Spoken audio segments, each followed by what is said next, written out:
Hello and welcome to a new series of the Tessa Talks To podcast, Series 4, and in this series we're talking to busy city workers about what music means to them.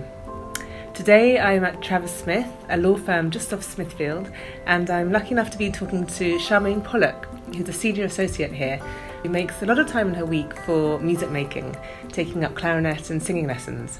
Hi Charmaine, thank you for talking with me. Hi, thank you for having me. What does music mean to you? I think music means quite a few different things to me actually at different times. Primarily it's a really big source of joy for me, and it's a means of escape and release and particularly stress relief.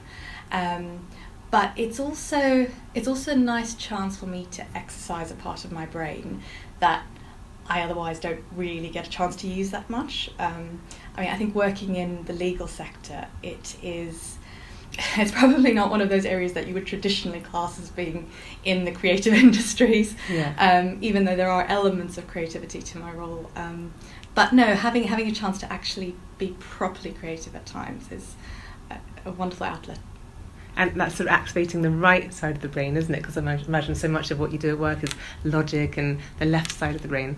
And it is really important to open up both sides of the brain and connect with creativity. Exactly. How do you feel after your lessons? Do you have a lesson twice a week at the moment? And do you notice a difference in the afternoon or after your lessons in how you respond to work? Yeah, I do actually. There have been so many times where I'm running around really busy. I arrive at my lesson in an absolute flap. And especially the singing lessons are particularly good for this because the first thing Eleanor says to me is, okay, breathe. Yeah. And then I have... So kind of easy to forget sometimes, exactly. Isn't it? And so I have half an hour where I'm doing concentrated breathing. Really, one of the things that's interesting about the lessons is I find I'm very much in the moment when I'm in the lessons. I don't think about work in that short window. And so I have a chance to just step out, have a bit of headspace, and when I then come back to my desk and I come back to my work, it's a bit like having a restart, and I feel fresher and my concentration is better. So I definitely notice it's the sort of thing that at times I think, oh gosh, I'm not sure I have time for this, but then having actually done that, it makes me better afterwards. Yeah, definitely, because there's lots of other things to think about in the lesson, which you have to be thinking about, and so that is a way of just naturally stopping the stresses and all those to-do lists that back up, unlike maybe having a coffee where those to-do lists are still very much waiting, weighted on your mind. So when did music come to you? Was it part of your childhood? It was, yeah. So my family is actually really musical. My great-grandfather was a violin teacher, and his daughter, my grandmother's sister, she was a child prodigy. So wow, I didn't know that. Yeah, there's a book in South Africa on South African music in history in South Africa, and so my grandmother's sister's actually referenced in that book, and so it's always just been a fabric of growing up. And my grandmother played cello, and she'd practice for hours and hours until her fingers were almost raw. And my grandfather and I would sit listening to the wireless, and he would get me to try and identify what different instruments were playing in the pieces of music that we were listening to. Yeah, what a great teacher to have, and in your grandfather to... Yeah. Was that in South Africa? That was in South Africa, yes. But my mother as well, she played trumpet, and so as I was growing up, she had me doing all sorts of lessons, like organ and guitar and flugelhorn and singing. Okay, so a big part of your childhood. It really kind of was a thread that continued. And I was never particularly accomplished at any of them, but it was always just lovely having music in the house. And that was something that sadly actually sort of drifted away a little bit once I then started work, and I didn't then have the same level of access and input. And when did you move over to London? Was that when you lost that sense of musicality around your life? Or? Yeah, so after I finished university, I lived in Australia for high school and university, and then I moved to London after that. And when I was at university, my grandmother gave me a clarinet, and so when I first moved here, I then took a couple of clarinet lessons, but it was quite difficult to fit it into the schedule because my teacher, she initially came to my house, but then she wasn't able to carry on, and I really struggled to then find another teacher who could do lessons either on the weekend or at times that would suit me. It's quite difficult to do it during the and sometimes week. You don't actually want to give up time at the weekend when it's the only time you can actually fully switch off and not have commitments. Exactly, something that's sort of locked into the diary. So so no, it took a little while, but and then obviously Music in Offices came along, which was serendipitous. Honestly, for years I'd been thinking about how I could make it work, and it just really has made a big difference. Oh, good. Well, yeah, we love having you perform at the end of term concerts. Do you find that having that goal of performing at the end of each term is something that helps your focus and helps to sort of, because sometimes practicing can be quite lonely, but actually having something to work towards, both as a soloist, but also now you're a big part of the band class and the performance class. And how is that making music with others, sharing your music making, essentially? I think it's actually really important, and it's one of the things that has helped to bring it all to life for me. The singing is something I've always felt a little bit more relaxed and comfortable about.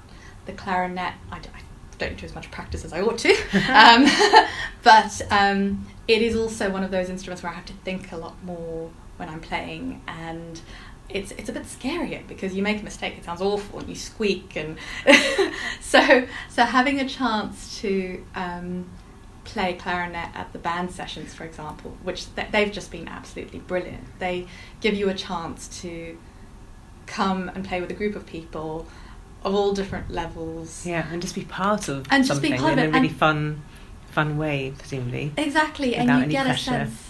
Exactly, and you get a sense of where your instrument actually fits in the scheme of music. Because clarinet especially, it's not meant really to be played on its own. It sounds wonderful when it's accompanied by things, and to have that interaction. Yeah, it has the harmony, and it's part of the bigger piece. And that's the same with, I guess, singing in a choir, because you sing so beautifully. And we'll hear, should we hear now maybe one of your performances from the end of term concert? Which one would you like to play?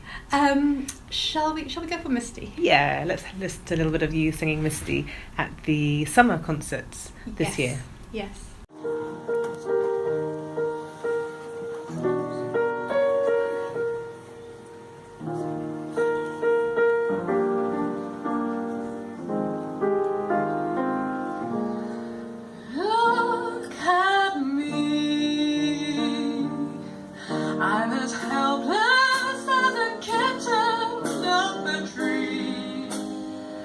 And I feel like I'm clinging to a cloud I can't understand.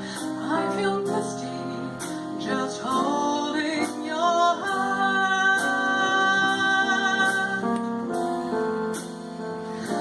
Walk my way, and 1,000 violins begin to play.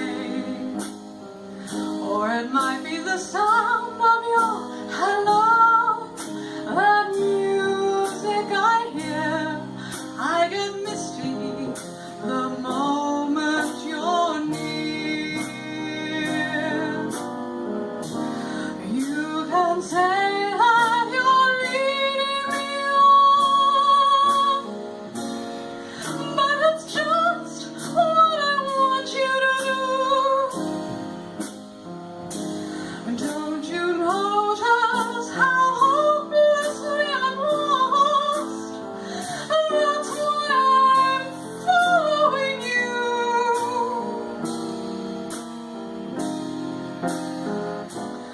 Thank you, Charmaine. That was gorgeous. I love it when you perform at the end of term concerts. So heartfelt, and you really give us so much joy through your music making.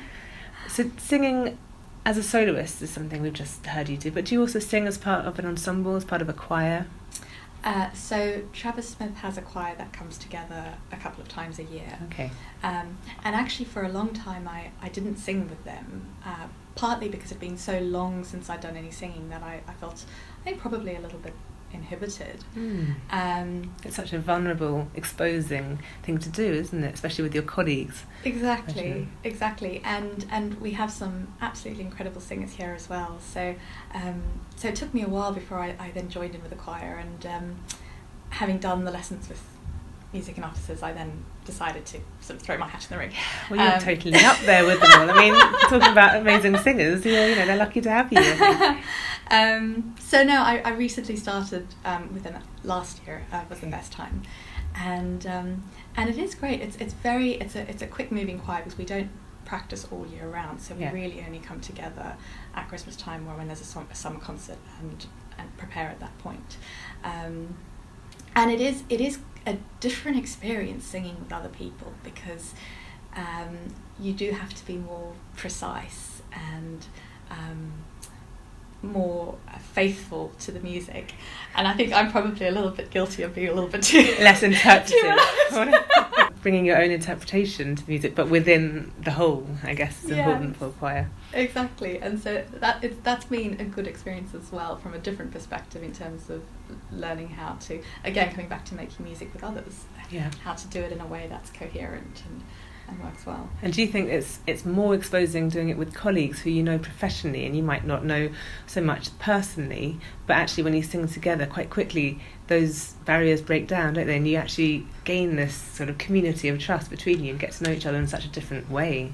I think that's exactly right, and I think it can be easy at times to become a little bit siloed in your respective departments, especially if departments don't work together that much. Often we do, but not in all cases and not always regularly. And so actually to have an opportunity to meet your colleagues in a different context and to talk to them, it's such a great way to build that network. Yeah, it's so social, and Travers Smith I think do that brilliantly through Soundsmith, your music society.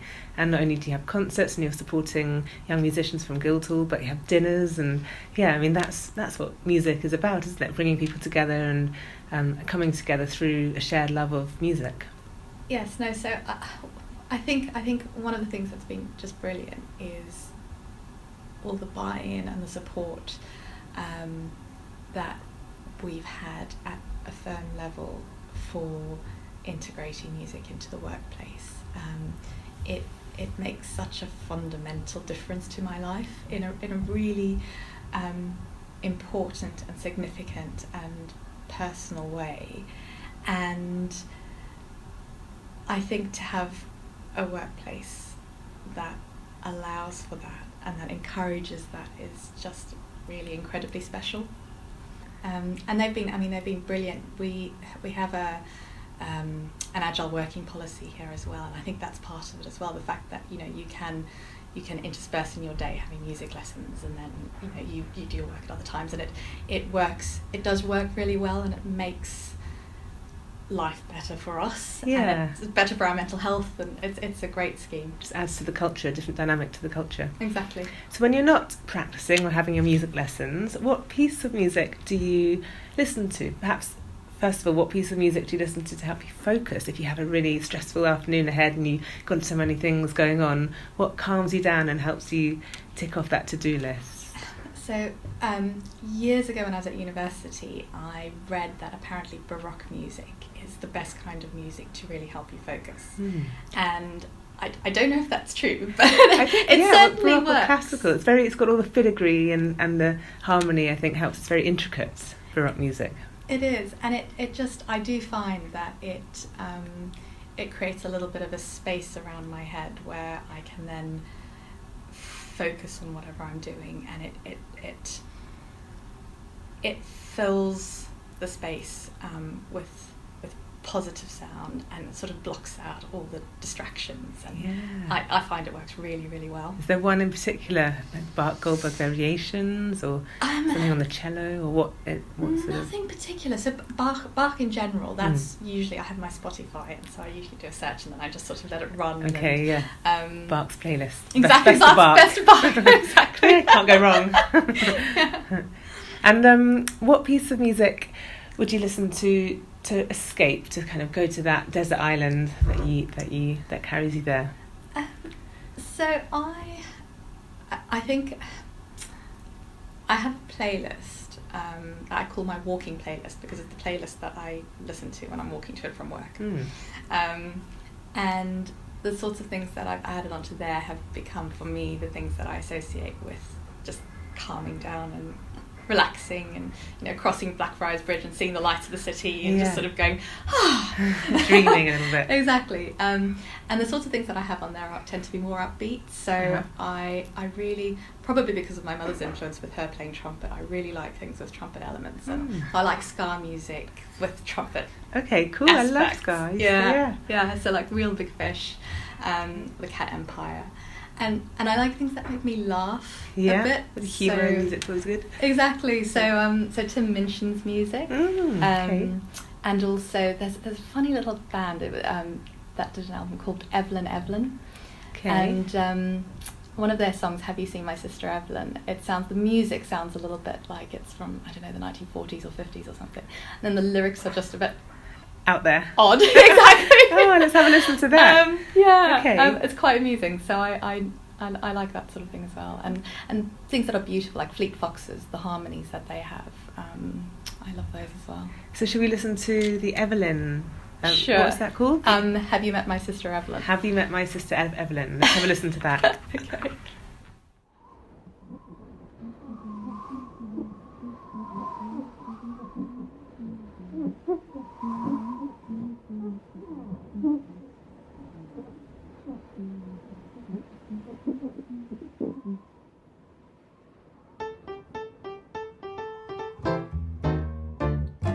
Have you seen my sister Evelyn? Dang, she's gone and wandered off again. I've been looking high and low. Where, oh, where'd my sister go? She's been known to spend some time with a sailor friend of mine. I called him up and what'd he say? I ain't seen that girl today. So if you see my sister Evelyn, tell that girl to hurry home again. Where, oh, where'd my sister Evelyn go? Is she with the doctor, or the plumber, or the dentist, or the handyman? Did she go to India, or Africa, or Wichita, or Pakistan? Did she go and join the Navy, or go completely crazy? Or is she playing a trick on me? Did she run off with the barber, the professor, or the banker, or the clergyman? Is it possible that she could be in Timbuktu, or Kathmandu, or Vegas, or Uzbekistan? Is she learning how to do the Chattanooga choo-choo? Oh golly, where could that girl be?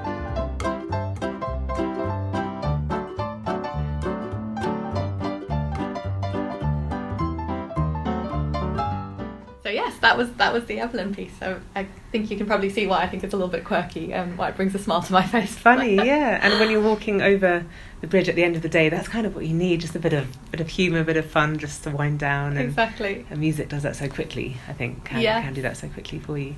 Exactly. What's your all-time favourite piece of music? If you were just had one Desert Island Discs, if you had one piece of music that would that you could take with you, what would that be? That's really an impossible question. It is, I know, I think the first thing, it has to be an oldie for me, I think. And the first thing that comes to mind is maybe something by Gershwin, like Rhapsody in Blue or something along those lines. That's got every spectre of emotion in it, hasn't it, as well? It's got the humour, but it's got the passion, and it's got the romance. Exactly. It's beautiful. But I think so there's a song that Glenn Miller did, which is Moonlight Serenade, and it's in the instrumental form. It's very simple, but it's so evocative, and I just find it's one of those pieces where even in its own right, it really just takes you away. And for me, it's also had a lot of personal significance in terms of, it's very tied to happiness and love and loss and poignancy and all sorts of things. And so I feel it all the way through my body every time I hear it. So really I think that connected to it. Yeah, well, let's have a listen to that now and really, I think, listen to it, and I'll be listening to it in a new way with your description of how connected you feel to that piece of music. Sure.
Well, that was really evocative.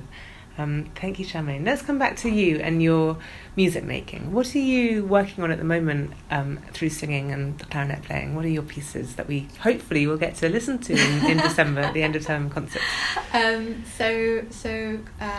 Clarinet, I'm at the moment, we're just taking a look at the various grade 6 exam pieces that are on offer, and I'm not playing the end of term concert. I'm still a little bit nervous about the whole But you'll be singing. I will be singing, and actually I will be playing clarinet in the band session. Oh, great! So that is one. That's the highlight, definitely, of concerts. Exactly. Yeah.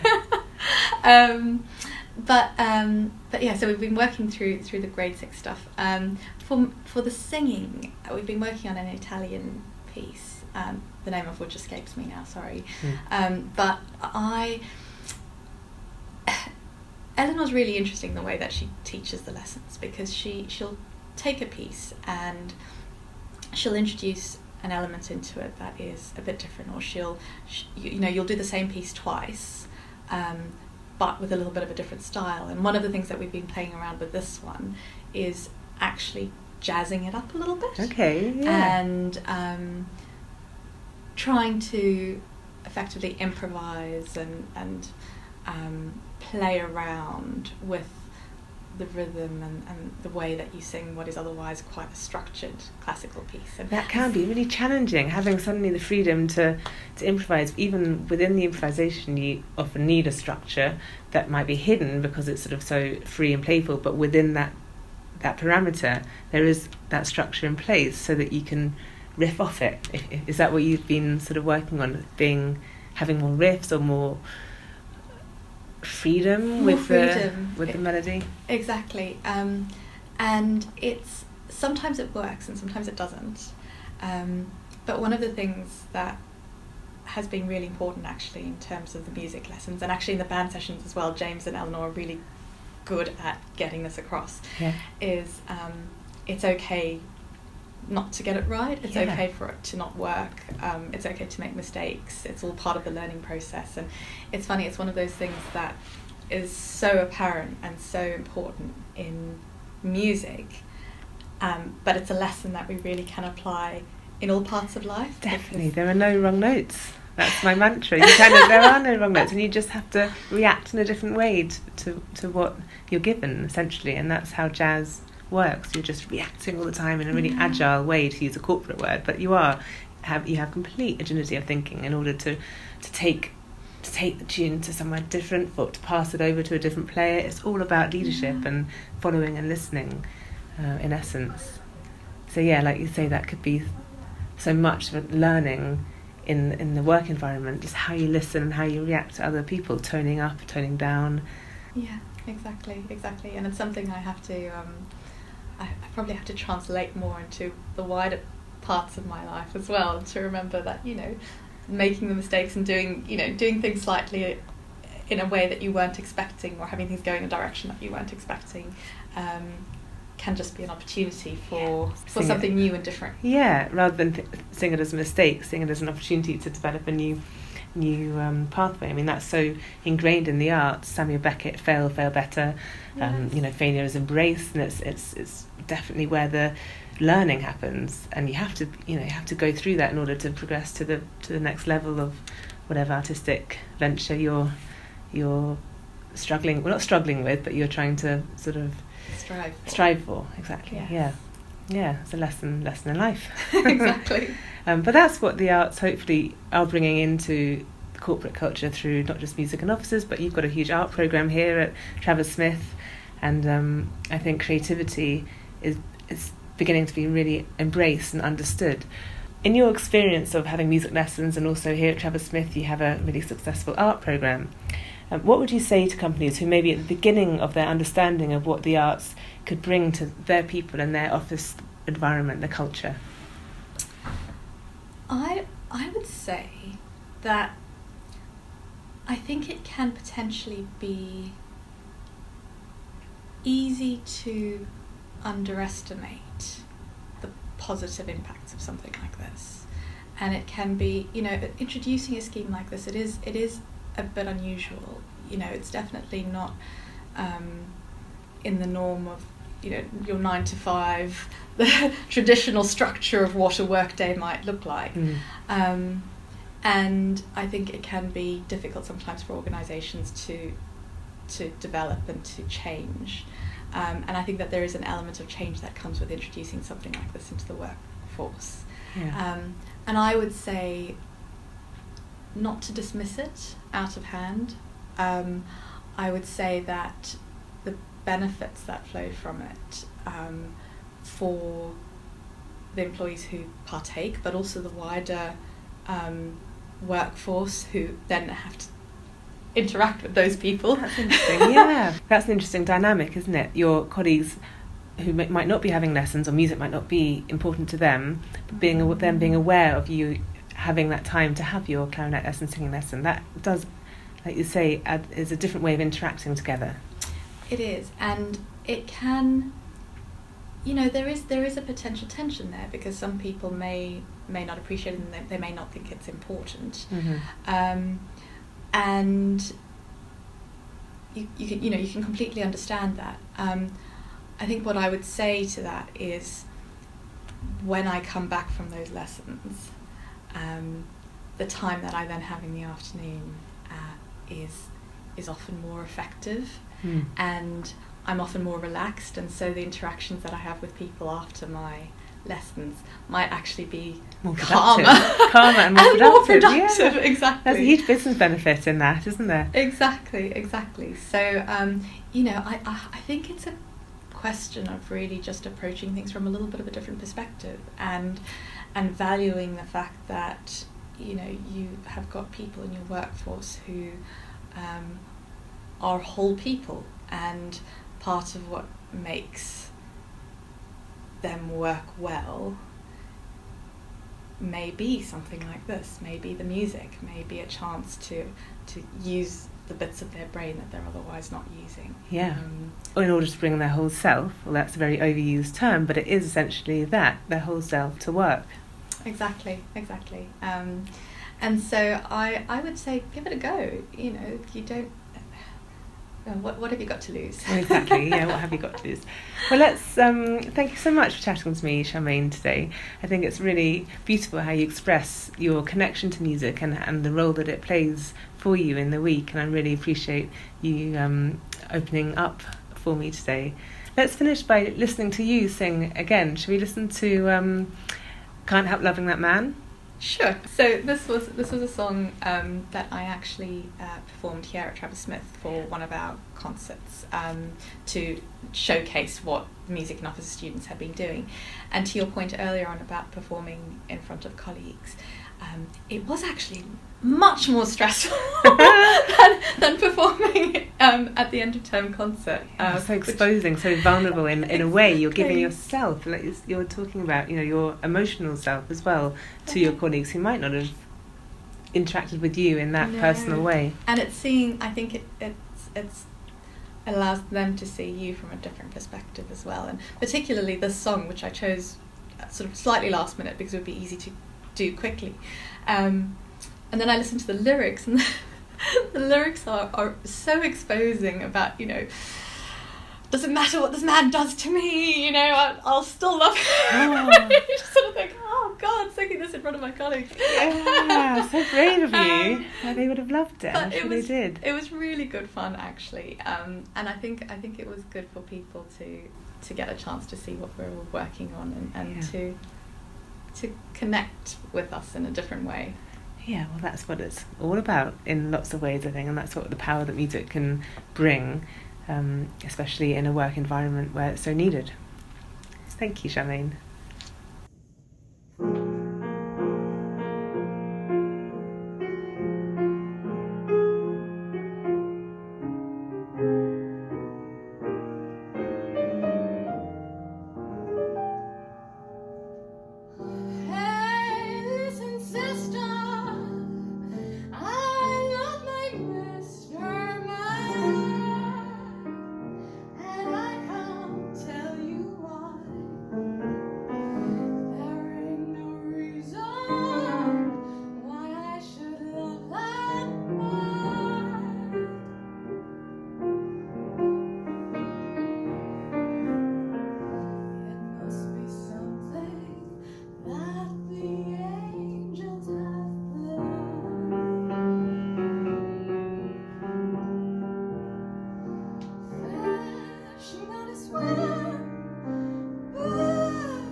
That was Charmaine Pollock singing a very heartfelt Can't Help Loving That Man. I really enjoyed chatting to Charmaine today about what music means to her and how much she values being able to make music during her busy working day at the law firm Travers Smith. Thank you for being with us and listening to the first episode in the 4th series of my Tessa Talks To podcast. Join me next year on January the 3rd, where I'll be chatting to another busy city worker about what music means to them.